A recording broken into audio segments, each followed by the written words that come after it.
It's not often that you get an 88-foot super yacht in MNZ charter for sale in Auckland, New Zealand. Welcome to WW. I'm currently sitting here on the beautiful 88-foot Johnson WW. Captain here, Ben Hart, has been with the owners for the last 3 years and was on it when it arrived in New Zealand. Ben, let's have a chat about the boat and show our viewers how amazing WW can be and the way what it can offer to guests and also to charter clients as well. So we're currently sitting here on the main deck aft, and as you can see, we're in a beautiful bay, the sun's setting in the afternoon. You can't beat this, can you? No, not at all, especially on a day like today. No, definitely. So obviously behind us here we've got the submersible swim platform, which you have the tender sitting on, correct? Yep, that's correct, yep. So it's a 5.5 metre Southern Pacific. So we've had it since the vessel got into New Zealand, and it's been utilised heavily throughout our charter scenes. Yeah, I could really imagine. And obviously when it's not with us as it is right now, you've actually got a really good space that you can use for your guests to go diving off or fishing off or doing the water sports. Down here we've also got a garage that opens up, and in that garage we've got one jet ski, correct? That's correct, yep. And that was brand new 3 years ago? Yep, it's a brand new Yamaha. Awesome. And so again, it was brought alongside with the tender. Yeah. And and again, it's one of our showcase pieces when we're doing our chartering. Definitely. So we've got the jet ski, we've got the flight boards, Yep. Snorkeling equipment, Yep. and then fishing gear and also some game fishing gear on board, correct? Exactly, for those longer excursions, a little bit off the shore, Awesome. especially here in summer. We have a few marlin around, so try and utilise each space as we can, right? Yeah, good. That's what I like to hear. So as you make your way from the swim platform up to the aft deck here, you're greeted by this lovely hardwood table, which you can see has just been fully sanded and revarnished. It looks absolutely excellent. The nice seating area around us here that was refitted back 3 years ago, 2-3 years ago. Yep, that's correct. Done an excellent job. So Ben, back here we've got refrigeration space and storage, correct? Yeah, that's correct, yep. Awesome. Okay, and then great sound system. Look at the sound system. I see some basses there. This was all upgraded as well when the owners brought it into the country? Yeah, that's correct. Yeah, so they spent a lot of money for our AV system. It was completely upgraded, and being able to control it from the main stations within the vessel is pretty essential, as you know. Yes, that's something we'll show as well to you viewers on how the iPad system works with the boat. And is it split systems as well, Ben? Yep. So if someone's entertaining some guests down here and the kids or someone else is up top, it's split systems, so nothing's been interrupted. Yeah, exactly. Which is a real great feature. Yep. And I suppose back here, this would be your main spot when leaving the port for your charter guests, correct? They would just love sitting here, watching the city, lights in the background as you leave. Most definitely, Awesome. yeah. That's And what I also, like to hear. as we're coming out of the berth, everyone likes to make sure I'm doing my job properly as well. So that always helps. Yeah, definitely. Like keep an eye on the captain. I can drive this boat. I know what I'm doing. So as we make our way through into the saloon and the dining area, you've got the lovely hardwood floors, which I really like between the transition from the unvarnished teak to the varnished teak inside. You've got your bar on the right side, which is fully stocked and looks like it's got a good setup there. Exactly. And also I can see the sound system, hi-fi control there as well to control the sound system. Yep, that's correct. Yep. Which is really cool. Yep. On the port side, we've got the TV and the AV system below that. Great sitting area with a big squab in the middle. And then just forward of that, we've got the 8-person dining table, formal dining table. Tell me, Ben, did the clients or the owners use that quite a bit? Yeah, so the main saloon here, just forward of us, is heavily used, because not every time we go out, the weather isn't always perfect. So entertaining everyone inside and being able to utilise the large dining table is definitely beneficial. And with us having a 8-person overnight survey, it suits comfortably with our 8 people around that. That's awesome. That's a really good feature. And obviously, just off the table, we've got the galley on the port hand side. Yep. So walk into the galley, you can see your fridge freezer unit, brand new Fisher and Paykel oven and induction cooktop with your dishwasher as well. Plenty of counter space for preparing food. Now, we'll go into this in more detail shortly, but 49 packs is your max passengers, so you can definitely have a chef there or a chef and a sous chef getting everything ready for your charter guests. And you can also close the door, so sort of you've got that division between the entertaining part and the setting up the food part, which is always a really good bonus. But then also it seems like it's got a great setup that if you had this boat and let's just say you were taking it out yourself or you wanted the crew to have relax, you as an owner could go in quite easily and make yourself a coffee or get yourself a sandwich or cook yourself some food. It's not like it's a massive big commercial galley where it's almost a bit too much. This is almost like an extension from your home, which I think a lot of owners, a lot of potential buyers would really enjoy. And I know a lot of Kiwis and Aussies like that, being able to go and make their own cup of tea and coffee. So I think with where it's situated so close to the galley as well, you know, you can pop in there and do whatever you need to, and it's kind of seamless as well. So that definitely is an advantage with having it so close and situated where it is on this vessel. No, definitely. And epic sound system inside as well? Oh, amazing. Good. That's what I like to hear. So now let's make our way up to the bridge. So in the bridge is an excellent command post. You can see you've got your 2 helm chairs there, which for you, your captain and or yourself can be sitting there in the morning, discussing your day's activities on where you want to go or where you want to go next. I can see you've also got your lovely sitting area on the port hand side with a day bed. I can see that could be a really nice cozy spot underway and or at anchor, someone wants to read a book. Now, let's talk about the bridge display panels. I see you've got 2 new display units that must have been recently upgraded. Yeah, so the whole bridge itself was refitted back when we did the refit, you know, getting things prepared for survey. What we tried to utilise an upgraded system, you know, and bring it in, and then also try and bring in newer digital systems into the running side of things of the vessel. So then as time progresses, you can integrate into that system, i.e. we're using Maritron on here. So going away from your old style systems and using a digital system has really been it just upgrades and lifts the whole feel of the vessel itself, and especially from a running side of things for myself, means that I can see and I can do everything from one position, rather than having to rely on crew so much, you know, while we're under passage or anything like that. No, definitely. So if we start from the left-hand port side to the starboard side, you've got your bow and stern thruster on board. I see you've got the VHF. We've got your 2 displays. Can you integrate them, or are they fixed and fixed? So the Maritron system, so everything that does tankage and fuel and everything like that, that's done on the right-hand screen or the starboard screen.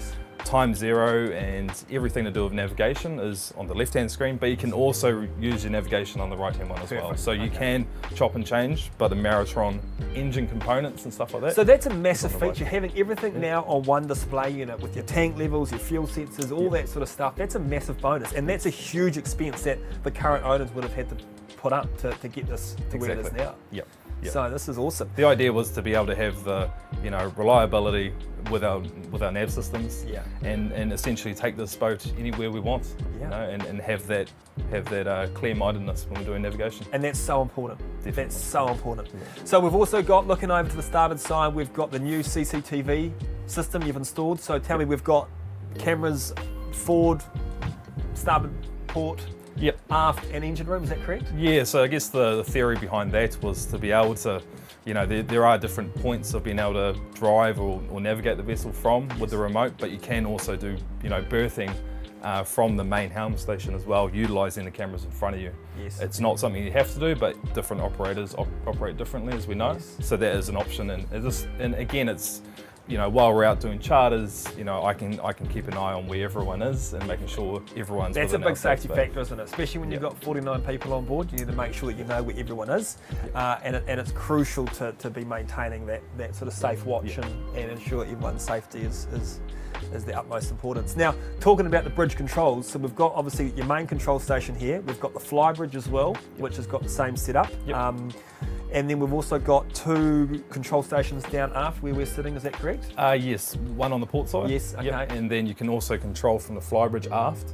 And also up on the foredeck as well. And did I see you with the remote earlier as well? Yes. So talk me through how that works. So that plugs in? Yeah, so that's just basically a plug-in straight into our port quarter here. Yes. And then as soon as that's plugged in and set, you just hit the command on the control, Yes. and then you take over control of the vessel. So it must look very cool when you're backing this boat into a marina. A lot of people are watching you, and you're literally sitting there on a joystick. Yeah. Should we say a Game Boy controller? Essentially, and yeah, you're parking yeah, a big yeah. 28-meter super yacht. Yes, yeah, This is yeah, awesome. yeah. And everyone finds it very entertaining. Yeah. So, you know. I love it. I love it. No, that's really cool.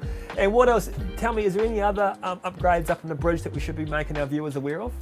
Again, I guess it's just retouching on, you know, the nav system that's been done. Yes. And that has been the main point that we've really upgraded on. Because this boat, and we'll touch into it into more detail shortly, but this boat's been upgraded from a pleasure vessel to a commercial surveyed vessel under MNZ, which is something to me that is hugely beneficial for someone wanting to buy a boat, especially of this calibre, because you're able to not just enjoy it personally, but to actually offset the running cost of owning a super yacht like this.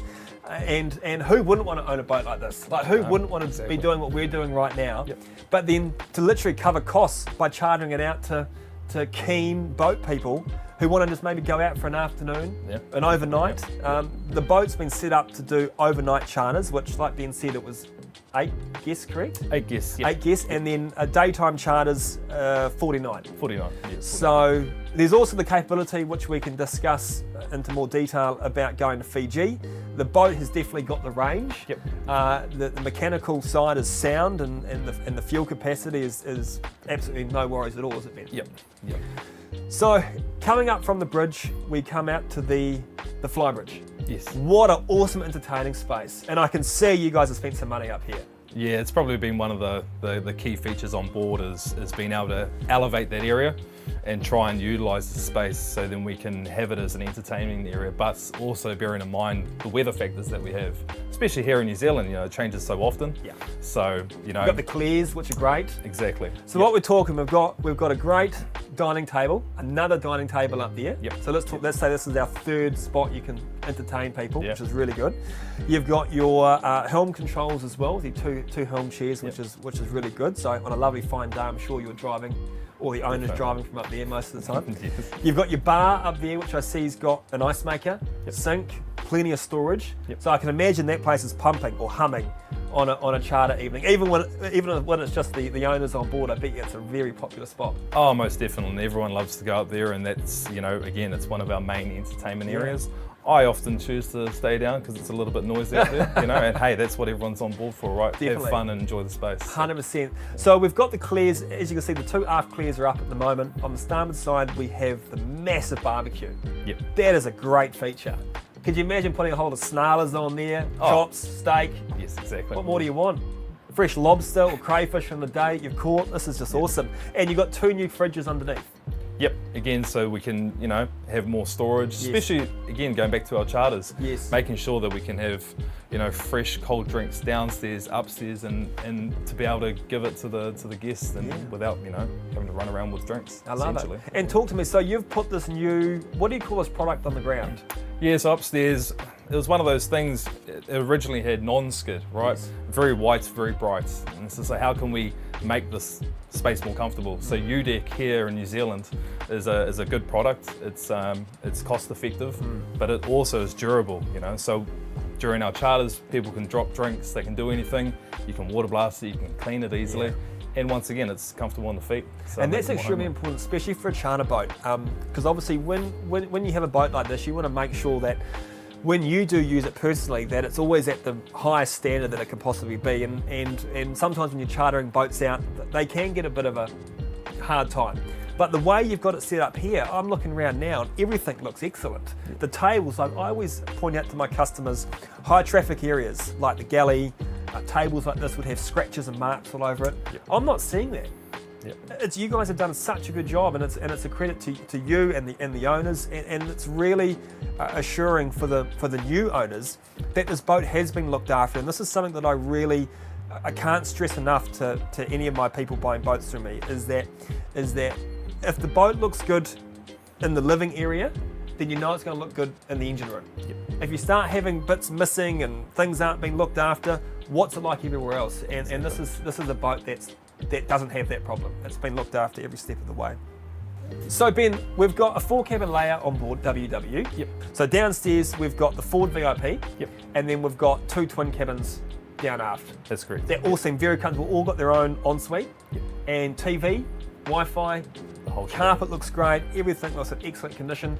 What I love about the owner's cabin is that the openness with the ensuite and the cabin, that's an excellent. I've actually never seen that design before. I think it's quite a unique thing that they've been able to design with the Johnson builds, and it's definitely one of the showpieces when guests and the owners as well come on with their friends or come on just in general and have a look and think, wow, then you step down into this huge bathroom area. I love it. And it's open and it's quite unique. Yeah, definitely. And so you've also got the great visibility from the master cabin, being able to look out in the morning's excellent. Yep. You've also got your own independent hi-fi system in there with an iPad control, TV, Spotify, Sky, all that sort of stuff that you might need. The lower cabins, they have also Sky TV and all that sort of stuff. Yep. Yeah, awesome. And I can imagine, regardless if it's owners or charter guests, everyone's going to be very comfortable. Yes. It's got a great space, and now we're sitting here at anchor. We've obviously turned the generator off at the moment, so you can obviously always also do that for your guests in the evening, which is a massive, to me it's a massive factor. Instead of having the generator running all night, this is a perfect way to be able to wind down at the end of the evening and know that your guests are going to have a good night's sleep, with also the 0-speed stabilizers. Yeah, exactly. That's Massive, a key massive, feature. Key feature to this boat, which I really, really like. And it's one of those things. It's about how can we make it as comfortable as possible with minimal noise. So that's one thing we've been able to do is by upping our amp hours and really putting some effort and time into our battery systems on here, and then we have the security about knowing that we can go over the limit if we need to. So going into that more technical side, talk me through our engine room. Yep. So talk me through the generators, the main engines, all that sort of stuff. Yeah, for sure. So I guess starting with the generators, the Kohler's, the 27 kilowatts generators. So that's both port and starboard, or right and left. And again, they've had plenty of work done on them, and it's just one of those things of maintaining and keeping them up to a certain standard. What's the hours roughly on those? The hours on the generators, so they're about 9,500 at the moment. So still plenty of life left in them. Plenty of life. It's one of those things, if you look after them, maintain them, they'll continue to work. Yes. So, and going from there, we step into our main engines on board. So we have 2 or twin MTUs, 1,800 horsepower each. Beautiful. So plenty of power there. So what are we talking max speed? Lighter ship, she'll do 23, 24 knots. Okay, and then cruising? We cruise around, it's 10 to 12 knots, more so comfortable aspect. Yes, nice. And noise, especially when we're cruising from one anchorage to another. Yes. People want to be outside and be able to entertain. If you're roaring along at 23 knots, it can be a little bit noisy and windy. Completely agree. And then just talk to me about at 10 knots at your cruising speed, what's your fuel economy? Yeah, so we're burning, it's actually quite efficient. We're burning around 150 litres an hour. So that's just on the main engines alone. That's nothing. So, you could do quick math, we can head to Fiji, there's no worries. No, definitely. And going into the fuel, what's our fuel capacity? 12,500 litres. Perfect. And the water capacity? 3,000 litres. And obviously a water maker? Yep, water maker as well. Great. And black water and grey water tank? What is the black water tank? Yeah, so we've just got 2 black water tanks. Yes. One that does all of our guest cabins, and then we've got a crew one which is separate. So probably a little bit better, easier to monitor the guest ones. Yes. But again, with the new system with the Maritron, makes it seamless and easy. Yeah. So, and obviously down in the engine room, let's talk about the survey requirements down here.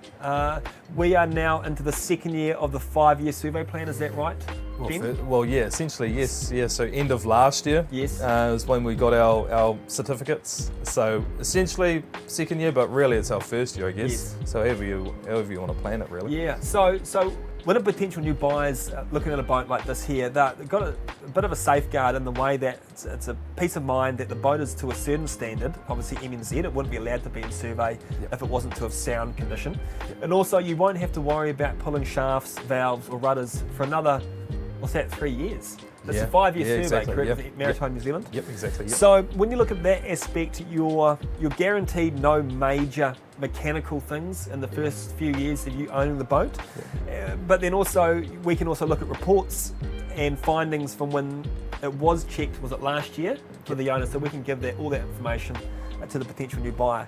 Now, another great system that I've seen on board is that you have a fully integrated iPad maintenance system, correct? That's correct, yeah. Yeah, which is, to me, is a massive bonus. So if you were to come and ask me with all the information about the boat, I can easily do a 1-2 click and then do all the PDF of everything that's been completed on the boat from weekly, daily, weekly to monthly and yearly. So you know for peace of mind that this boat has been very well looked after. Yeah, definitely. I think having the Seaflux system on here Yes. is really elevated.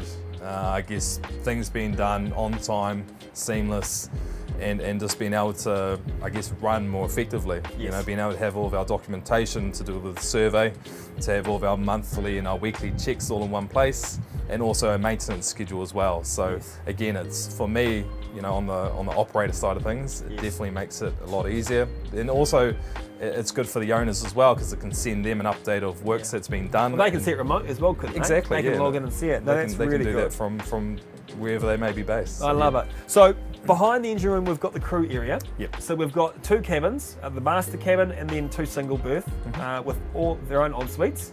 I can see a nice sitting area back here with a basic kitchenette. Yep. And I see you've got a washer dryer, correct? That's correct. Yeah. No, that's really good. So let's just quickly touch on the crew requirements for WW. Obviously, it's a commercial boat, so it's got a minimum manning requirement to go out to allow it to comply with its certificate of survey. So right now, you're a master 500. 500, yes. Okay, and what's the minimum master ticket requirement for this boat? Well, again, with it being over the 24 metre Yes. length here in New Zealand, you'd have to have up to 500 tonne to Yes. essentially to be the master. Yes. I also cover the engineering side of things, so you'd have to have, an MEC5 Yeah. or anything that's relevant or, I guess, recognised by Maritime New Zealand. Okay. So that would be the minimum from a master perspective. Okay, and then also we've got the 2 other crew, so a minimum of 3 crew in total. Yep. One person has to be ticketed and the other 2 have to be, or no? Yeah, so the second, or what we call on here is the chief stew. Yes. She would hold the STCW qualifications. Yes.